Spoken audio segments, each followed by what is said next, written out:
کچھ چیزوں کی قدر انسان کو اس وقت ہوتی ہے جب وہ چیز اس کے پاس نہیں رہتی۔ زندگی بھی عجیب چیز ہے۔ ہم ساری عمر یہ سوچ کر گزارتے ہیں کہ لوگ کیا کہیں گے، حالانکہ ایک دن ہم خود کسی کے لیے صرف ایک یاد بن کر رہ جاتے ہیں۔ ایک دن کسی کو آخری بار دیکھیں گے، کسی کی آواز آخری بار سنیں گے، کوئی ہمارا نام آخری بار لے گا، اور پھر ہم بھی کسی کی کہانی میں صرف تھا بن کر رہ جائیں گے۔ تو پھر کیوں نہ وہ زندگی جئیں جو ہمیں واقعی خوش رکھتی ہے۔ ایک بار خود سے پوچھیں کہ کیا آپ وہ زندگی جی رہے ہیں جو آپ جینا چاہتے تھے؟ اگر جواب نہیں تو راستہ بدلیں، دیر مت کریں، اور خود کو ایسے لوگوں کے لیے ویسٹ مت کریں جنہیں آپ کی قدر نہیں۔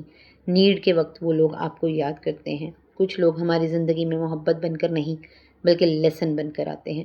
وہ ہمیں سکھاتے ہیں کہ ہر تعلق اپنا نہیں ہوتا، ہر ہاتھ تھامنے والا ساتھ نہیں ہوتا، ہر وہ شخص جس کے لیے ہم کھڑے ہوتے ہیں ضروری نہیں کہ کل وہ بھی ہمارے لیے کھڑا ہو۔ پھر بھی ہم مدد کرتے ہیں کیونکہ یہ ان کا کیریکٹر اور ہمارا ظرف ہے، اور جو کچھ زندگی میں کسی نے ہمیں دیا اس کا حساب کتاب ہم نہیں رکھتے، کیونکہ کچھ چیزیں واپس لینے کے لیے نہیں ہوتی، اپنی خوشی سے دینے کے لیے ہوتی ہیں۔ بس ایک بات یاد رکھیے گا، نیور forget your roots۔ آج جہاں بھی ہو، جس مقام پر بھی ہو، اپنے ماضی کو اتنا مت بھولنا کہ تمہیں اپنا آج مکمل طور پر اپنا لگے، اور آخر میں جو ملا ہے اسے کافی سمجھو۔